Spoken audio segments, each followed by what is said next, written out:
Катализаторы жок автоунаалардын ээлерине айыппул салуу мыйзам долбоору сунушталды. Аталган демилгени жогорку кеңештин депутаты Марлен Маматалиев көтөрүп, коомдук талкууга койду. Максаты катализаторы өзгөрткүчтөрү жок автоунааларды айдап жүргөн жарандарды жазалоо жолу менен экологияны жакшыртуу. Мында транспорт мамлекеттик каттоо учурунда текшерилет. Эгер жок болсо, жөнөкөй жарандарга 20 000, юридикалык жактарга 65 000 сом айып салынат. Катуу күрөшөбүз МОК менен десек, анча мынча ушундай катуу мыйзамды өзгөртүүгө барганга мажбур болуп атабыз.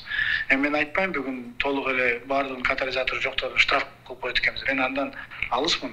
Биз айтып атабыз, жаңы келген машинелер, азыр эми келип атканда деле эч ким текшербейт. Келиңиздер, ошол жок дегенде жаңы машина келгенде катализатору жок, киргиз ача албайлы. Штраф деп койсок, анан сөзсүз түрдө катализатордон алып келет.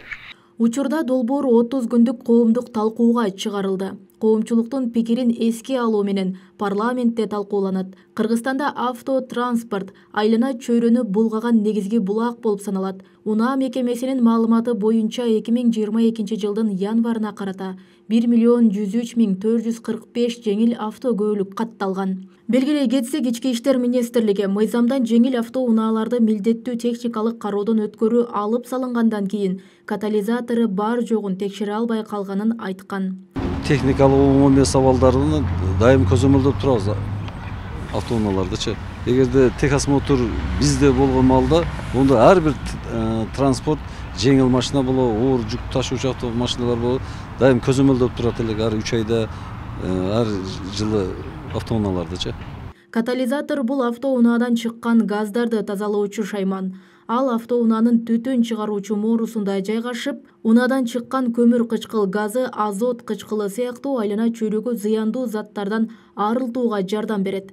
Натыйжада унаанын экологияга тийгизген терс таасири азаят. Учурда өлкөдө канча унаада катализатору бар жок экени белгисиз, анткени муну көзөмөлгө алган кызмат жок. Мында изилдегенибизде ушундай көпчүлүк ушундай маалыматтарга ээ болдук. Баягы автоунааларды чет мамлекеттен ташып атканда дагы ошол жакта эле кырктырып, ошол жакта эле саткан фактылар бар экен. Мен билишимче Ош шаарында бир 3-4 пункт бар экен. Даже бул жашыруун эме эле, ушу ачык айкын эле биз катализатор сатып алабыз. Катализатор прием кылабыз деген жарнактарды берип аткан фактылар бар. Аларды биз ошо баягы барып неге катализаторду алып атасың? Мыйзамсыз деп, мыйзамда жок болгондуктан биз сунуштарды берип келгенбиз да. Дүйнөнүн бир катар өлкөлөрүндө катализатору жок унааларга акчалай жаза каралган. Акыркы 5 жылда катализатор жасалган палладий металлы дефицит болуп, баасы кымбаттай баштаган. Кыргызстанда сатып алынган катализаторлор Европа өлкөлөрүнө сатылаары айтылып келет. Роза Акматжан кызы, Жылдыз Кадырбаева, Ош ТВ.